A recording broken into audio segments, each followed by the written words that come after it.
को लेकर आए थे, लेकिन गुरु आगे गुरुवाई नहीं करते हैं। जब भगवान श्री कृष्ण गुरुकुल में थे तो गुरु माता की आज्ञा हुआ। क्या आज्ञा होता है?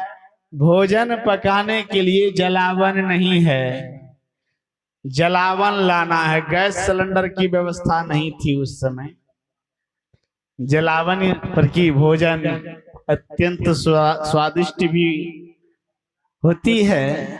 कहा भोजन पकाने के लिए जलावन नहीं है। अब अपने सखा मंडली के साथ जंगल जाते हैं, जलावन बीछ कर गट्ठर बांध कर अपने सर पर उठा कर लाता है। इस कहानी को तो सब लोग जानते हैं। जब भगवान श्री कृष्ण गुरुकुल में थे, जब जलावन बीछने के लिए जाते हैं, जलावन लाने के लिए जाते हैं, गुरु माता की मन में होता है यह नन्हे मुन्ने बालक जलावन लाने के लिए जाता है और लौटने में बहुत विलंब लग जाता है,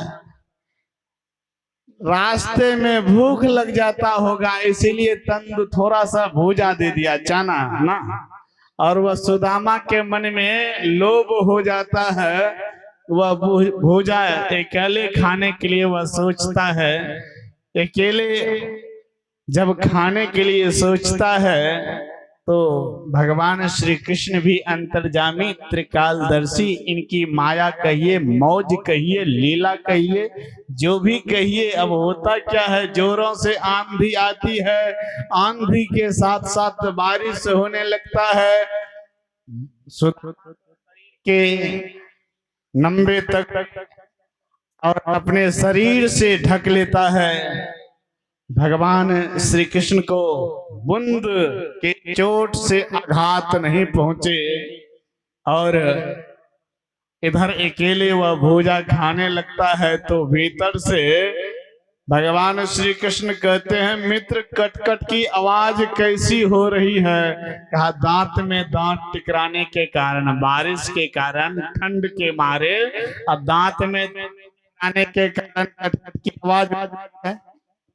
भव निधि तरे ना कोई, अगर भवसागर से कोई पार होना चाहते हैं तो क्या करना पड़ेगा? गुरु बिनु भव निधि तरे ना कोई, जाऊं बिरंची शंकर सम होई। अगर इस धराधाम पर कोई भी ब्रह्मा विष्णु महेश के समान अवतारी महापुरुष क्यों न हो, यह सब भी महापुरुषों को गुरु के शरण में जाना पड़ा। तो अगर जीवन को मंगलमय बनाना चाहते हैं, जीवन को सुखमय बनाना चाहते हैं, तो हम संत सदगुरु के सानिध्य में जाना होगा। हमारे परमाराध्य संत सदगुरु महाराज अवतारी महापुरुष थे और यह साधारण भूमि पर बैठकर हम लोग सत्संग को नहीं कर रहे हैं। यह परमाराध्य संत सदगुरु महाराज के वैराग्य भूमि है। वैराग्य भूमि पर हम सब लोग बैठकर जीवन का सर्वश्रेष्ठ गुणगाथा को सुन रहे हैं। मैंने कह रहा था हमारे परमाराध्य संत सदगुरु महाराज अवतारी महापुरुष थे। अवतारी महापुरुष होते हुए भी हम लोग इस बात को भली भांति जानते हैं, परमाराध्य संत सदगुरु महाराज जन्म काल से ही 7 जटाओं को लेकर धराधाम पर आए थे। जो अवतारी महापुरुष थे, अवतारी महापुरुष होते हुए भी इनको भटकना पड़ा, कई एक पंथ पंथाइयों में भटकना पड़ा। दरिया पंथी, रामानंदी पंथी, आदि आदि पंथी में भटकना पड़ा। भटकते भटकते जब पहुंचे हुए संत सदगुरु मिल गया तो हाथ पर हाथ धर कर बैठा नहीं रहा। हम लोगों को एक जन्मों का पुण्य का पूंजी उदय नहीं हुआ है। हमें तो लगता है यह बालक एक जन्मों का संस्कार को लेकर नहीं आया है इस घर में। हमें लगता है लाखों करोड़ों जन्मों का संस्कार को लेकर आया है। यह अत्यंत संस्कारी बालक है। और ऐसा नहीं समझ लीजिएगा कि झारखंड वाले बाबा आया था, भवेशानंद बाबा कह रहे थे यह बच्चा जो है संस्कारी बच्चा है। इस बात को भगवान श्री कृष्ण कहते हैं। कहां पर कहते हैं इस बात को तो मैं पुष्टि बाद में करूंगा, लेकिन मैंने कह रहा था हमारे महापुरुष, हमारे परमाराध्य संत सद्गुरु महाराज अवतारी महापुरुष होते हुए भी इनको भटकना पड़ा, कई एक पंथाइयों में भटकना पड़ा। जब पहुंचे हुए संत सद्गुरु मिल गए, हाथ पर हाथ धरकर बैठा नहीं रहा, प्रचंड साधना किया। यह साधारण भूमि नहीं है, वैराग्य भूमि है। जब प्रचंड साधना किया, साधना के क्रम में एक आसन से 8 घंटे 10 घंटे तक बैठे रहते थे। और ऐसा सुनने के लिए मिलता है शरीर पीला पड़ गया था, कुएं में बैठे रहते थे और शरीर पीला पड़ गया था। जब शरीर पीला पड़ गया तो उन्होंने अपने गुरु परम संत बाबा देवी साहब को लेटर लिखते हैं। क्या लेटर लिखते हैं?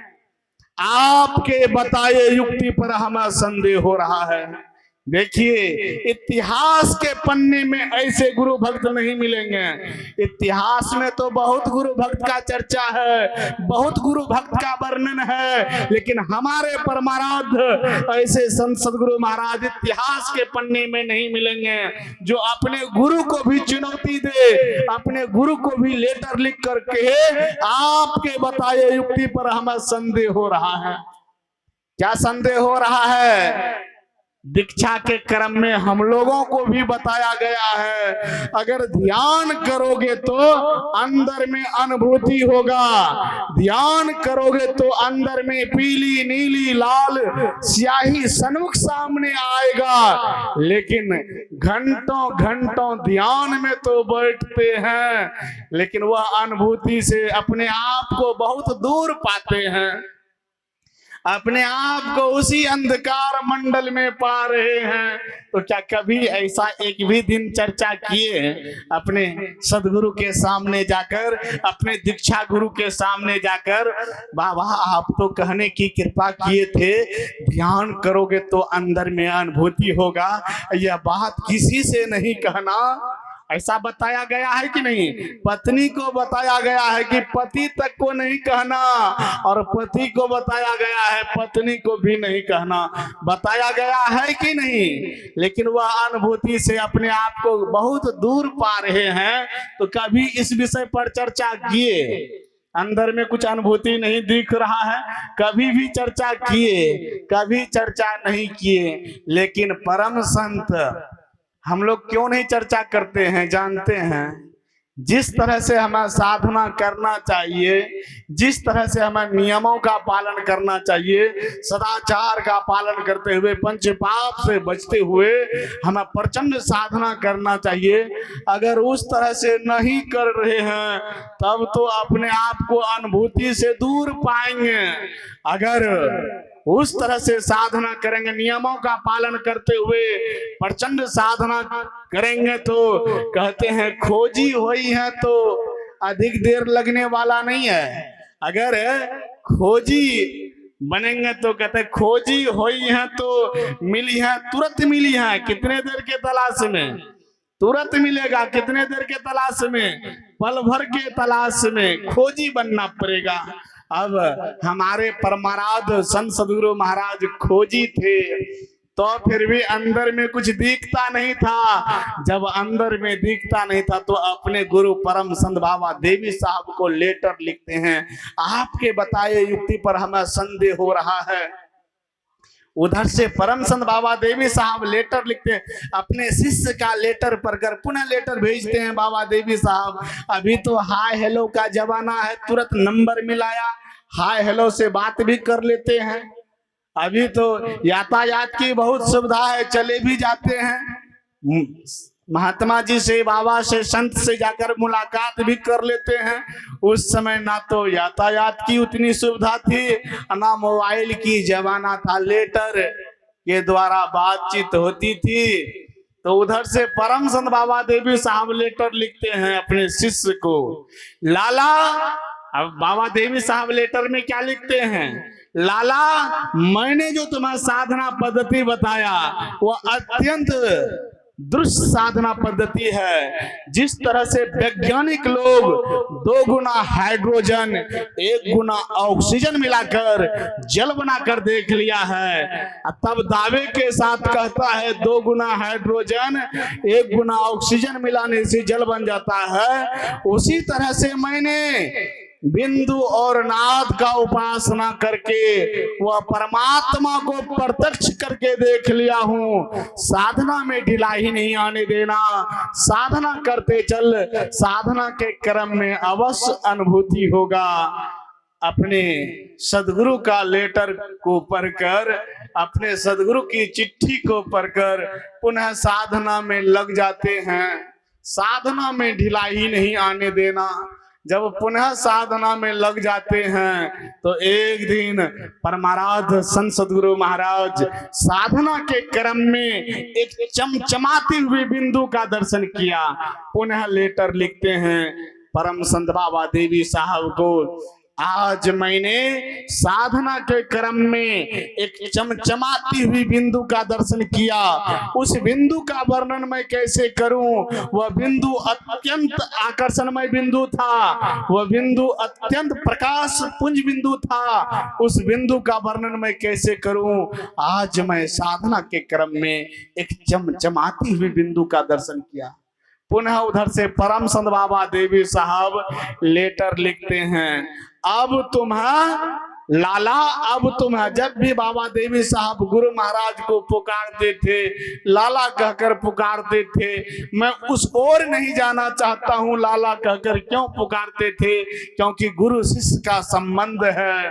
तो बाबा देवी साहब पुनः उधर से लेटर लिखते हैं, लाला, अब तुम्हें संत मत में पैर रखने योग्य भूमि मिला है, अभी अधिक भूमि नहीं मिला है। अब जो चमचमाती हुई बिंदु का दर्शन हुआ, अब खड़ा होने योग्य, पैर रखने योग्य भूमि मिला है। अभी बहुत कुछ मिलेगा, बहुत कुछ दिखेगा। साधना में ढिलाई नहीं आने देना। और सारी अनुभूति के बारे में हमारे परमाराध्य संत सद्गुरु महाराज हम लोगों के लिए पदावली में, सत्संग योग में सारी साधना संबंधी बातों को लिखने की कृपा किए हैं। हम अगर चाहते हैं वह अनुभूति को, यह बच्चा के बर्थडे संस्कार पर हमें संकल्प लेना होगा। जीवन को मंगलमय बनाना चाहते हैं, जीवन को सुखमय बनाना चाहते हैं, तो हम कह रहे थे यह बच्चा 1 जन्मों का पुण्य का पुंज। पूज बाबा आगे हैं, आप सब लोग खड़े होकर पूज बाबा का स्वागत करें।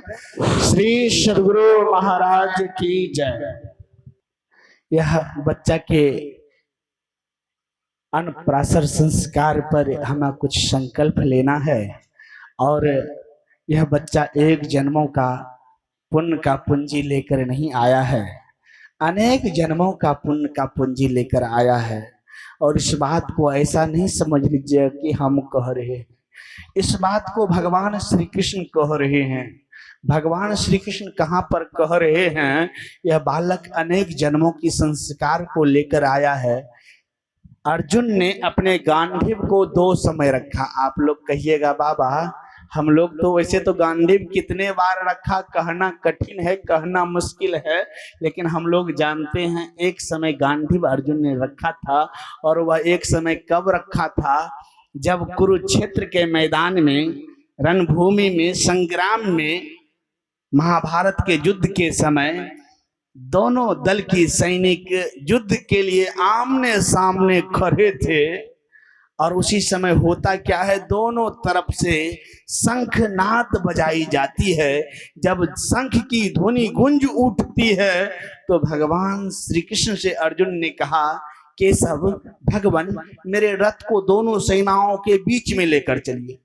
क्योंकि भगवान श्री कृष्ण अर्जुन के सारथी थे।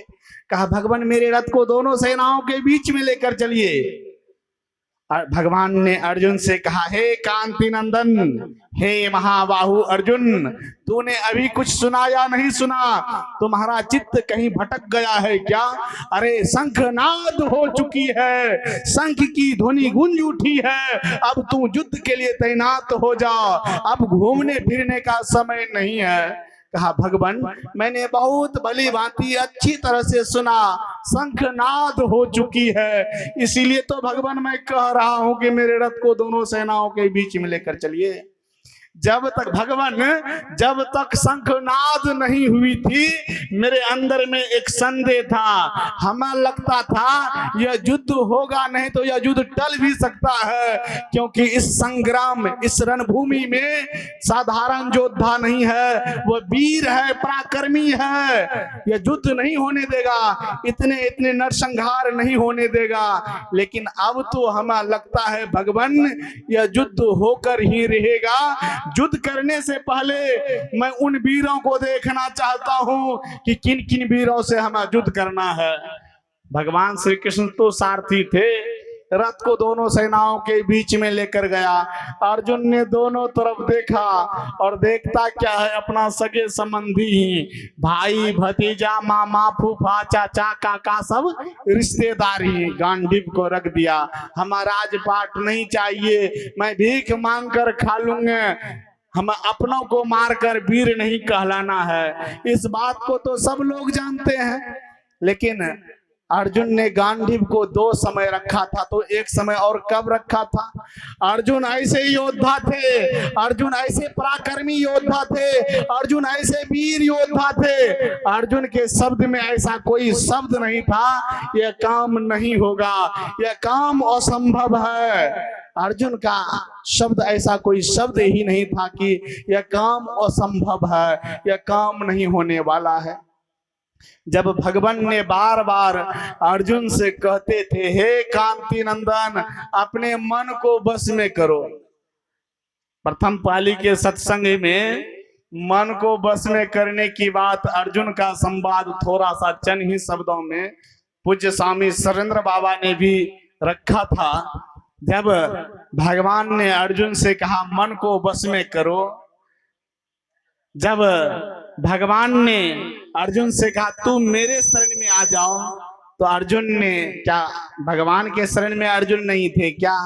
जब कहा मन को बस में करो, तो इस पर अर्जुन ने क्या कहा, हे भगवान, हे केशव, मेरे तुनीर में ऐसी ऐसी बाण है। देखिए गांडीव किस तरह रखता है, कहा मेरे तुनीर में ऐसी ऐसी बाण है, समुद्र की तीव्र धाराओं को बांध दिया जा सकता है, वायुमंडल को अपने बस में कर दिया जा सकता है, वह संभव काम संभव हो सकता है, लेकिन यह मन को बस में करना बहुत मुश्किल है। यही तो गांडीव को रखना हुआ। जिस समय पराजय स्वीकार कर लेना, जिस समय हार मान लेना, यही तो गांडीव को रखना है। और जैसे कहा यह मन को बस में करना बहुत मुश्किल है, इस पर भगवान ने क्या कहा जानते हैं? भगवान ने कहा ठीक कहते हो अर्जुन, यह मन को बस में करना बहुत मुश्किल है। अर्जुन घबरा गया। अगर आज हम लोगों का कोई सपोर्ट कर दे तो हम लोगों को बहुत खुशी होगा।